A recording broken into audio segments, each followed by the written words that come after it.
Welcome back to Boudin and Cracklins, baby. Hey, I'm Coach. That's Red. Baby, what we talking about today? Coach, we're going to talk about Chrs Olave's new contract. Woo! I got some opinions on this, Red. Go ahead. I got some opinions on this. Listen, as a born and bred who dat, I like Chrs Olave. I like his potential. I like his ability. Last year, I liked his production. There's one thing I don't like about it, and it's no fault of his own. I don't like his injury history. Yeah. And when you sign contracts to the size he signed, 4-year, over $130 million, $90 million guaranteed, like almost $60 million at signing. Yeah. 52.65 fully guaranteed at signing. So that means the check already cleared because he already signed it. And a $35 million signing bonus. Listen, guys, if Chrs Olave stays healthy for those 4 years, I'm not against it. If you put him up against the CD Lambs and the Jeffersons and the Chases, and I'm not trying to compare him, he's not quite on that level to me. But if you compare his production and his contract, the contract is actually in line for what the top receivers are making these days. There's one big red flag. What's that? There's one big red flag to me, and that is, we've discussed it on this program before. If Chrs Olave gets one more serious concussion, is his career over? I mean, because if you go back to his first couple of years, he took, I believe it was 3 pretty major concussions in a year and a half. Yeah. Now, last year, he was able to stay away from the concussion bug. All right. Do we blame his concussions on Derek Carr throwing blow-up passes over the middle? Concussion passes? Throwing them into trouble. I mean, listen, that was one thing Michael Thomas always said about Derek Carr. Yeah. Like, he's getting us killed. I'm not out there running the routes. I don't know. I do know this. Medically, the more concussions you've had, the more susceptible you are to having another one. At some point, I would think Chrs Olave's personal medical team, his family, the people around him that care about him would say, hey, the next time you get your bell rung that hard, it might have to be your last one. Yeah. And for his own sake, I'm actually good with that. But as a person who's had to run a program for years, and as a person that's had to say, I have this much amount of money, I need to prioritize where I'm spending my money. Do I want to guarantee $90 million to a player who is one play from having his career over? And listen, I realize basically every player is one play from having their career over. But you're talking about somebody that's already on the spectrum of injuries. And this is not a tweaked ankle. This is not an ACL or a PCL or anything like that medically you can go fix. This is something that if it happens again, he has to seriously consider hanging up the cleats, right? Kind of like Tua. I mean, those two guys, I guess it was about 3 years ago, it seemed like every week one of the two of them was fingers up. That's a terrible way to describe it, but that's what it is. That's the thing that everyone thinks of when they think of Tua and his concussions and how bad they were. When I talk about Olave and my red flag to his contract, it takes me back to Michael Thomas. It takes me back to one of the best receivers the Saints have ever had, also Ohio State guy, all right, who came in, lit the world up with Drew Brees, hurt his ankle, his lower leg area, signed a major contract, and for the most part, never stepped on the field again. Right. For 3 years. And for 3 years, we basically, he basically would, listen, I'm not trying to trash Michael Thomas, but for 3 years, he basically would show up just enough to keep them checks coming. And once you sign those contracts, you're not really backing out of them as a franchise. And so we're really, at this point, we've discussed this also before, at this point, we are finally coming out of the bad contracts of Michael Thomas. I don't want to call Drew Brees' contract a bad contract, but the fact that it was the can was kicked way down the road. We're finally not paying for that. We're not paying for Derek Carr's contract like we could be paying for. We still have some to pay him, but we're finally coming out and seeing the end of the road on some of this financial disasters we've been in for the last 5 or 6 years. And now it's like, are we really going to take this chance? Listen, it's not, again, I'm not questioning Olave's ability. I'm not questioning his worth to the team. At some point as a GM, you have to factor in injury history into contracts.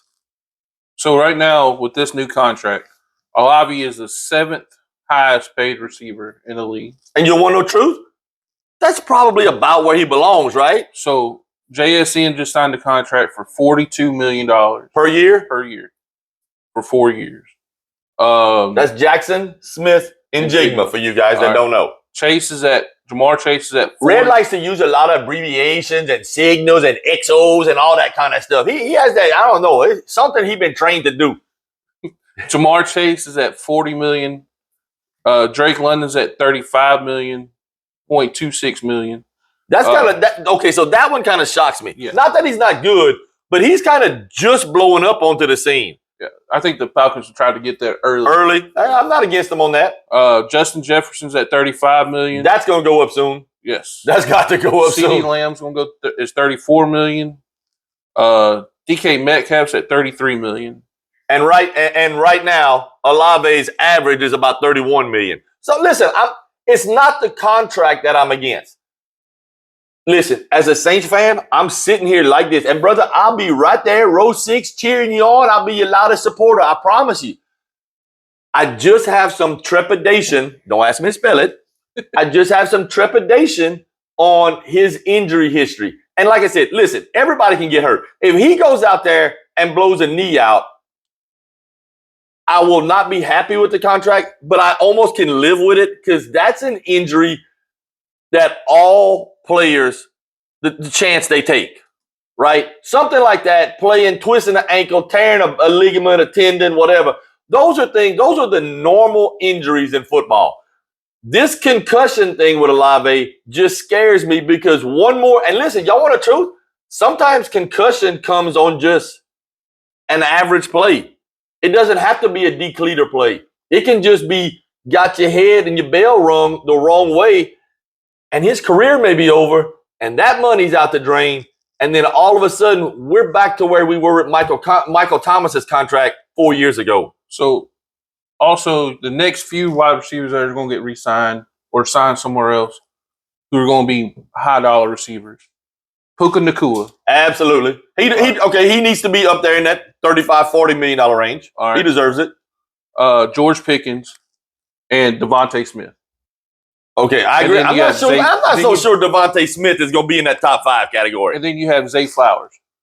I'm saying because of the way the NFL contracts are up, they're always going up. That's right. Whatever he got, I got to get here. Right. It's a constant ladder they're climbing. So to me, them going ahead and signing Olave might have saved them money on the back end.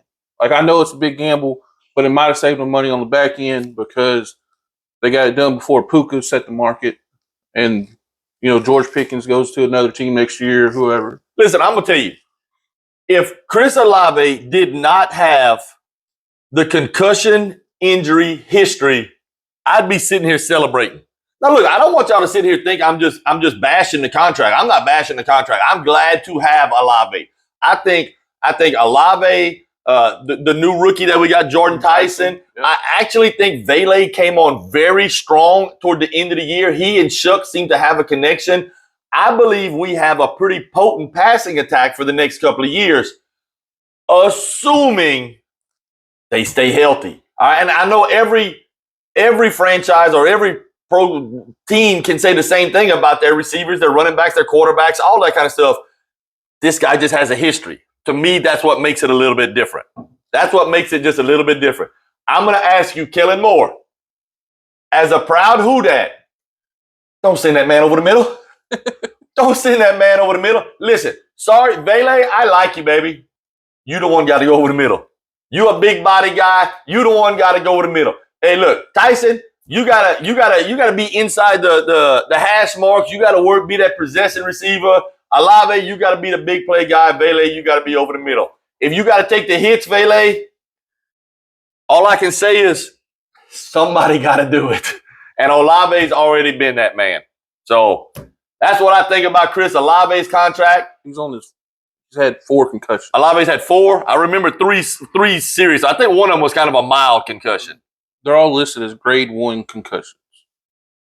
Hey, listen, at some point, as just a human, your health and future has to come into play, especially when you've already signed. Look, no matter what happens, there's $90 million going in his bank account. Hey, Red, how many more days are you going to work if somebody dumps $90 million in your bank account? The same amount Michael Thomas worked? Yeah, probably. Pretty much. That's what I'm talking about. Like, we all understand these big contracts, and all these NFL players, they work through their rookie contracts, and that next contract, that's their big one. This is Olave's big contract, just like it was Thomas's big contract. And the second the ink dried on Thomas's contract, he ghosted us. I'm not sitting here trying to say his injury wasn't valid. It wasn't this. It wasn't that. But the second his ink dried, it was pretty much, I don't need to go out there and take that stuff no more. Yeah. So all I'm saying, Olave, baby, I pray you stay healthy for 4 years. I hope you make us love this contract. And listen, if he does what he did last year, it's worth it. You think he needs to start wearing the Guardian cap? Okay, that's crazy you said that, because I made that statement last year. Why does he not wear a Guardian cap? If you are Tua, Q rings, or if you are Tua or Olave, and those are the main two that I can think of that have this concussion history. That's why I keep bringing those two up. If you are one of those two guys and you have a concussion history, why do you not wear the Guardian cap? What was the guy from Green Bay? Was it Dobbs? Yeah, Romeo Dobbs. Where's the Guardian cap? Yeah, he looks like a mushroom out there, like on Mario Kart. But I'm just telling you, he runs around and got the big old head. But guess what? If it means that in 40 years from now, he's not going to be drooling down his chin, it's worth it. I'm just saying, Olave, put on the cap, baby. Hey, you know what? I tell you what, Mickey Loomis, don't give him an option. That should have been in his contract. Every practice and every game, you got to have the Guardian cap on, or whatever the newest technology is to protect a player from concussion. That should have been part of his contract. That way, if he takes a hit and he doesn't have it on, the Saints are protected. Yeah. I mean, at this point, you have to protect your investment, right? Because really and truly, what are players to a franchise? They're an investment. Asset. They're an asset and an investment. And like anything else in life, you have to try to protect it best you can. So anyhow, Olave, welcome to Who Dat Nation for the next 4 years, baby. Hey, don't miss us next time on Blue Red Cracklers, baby.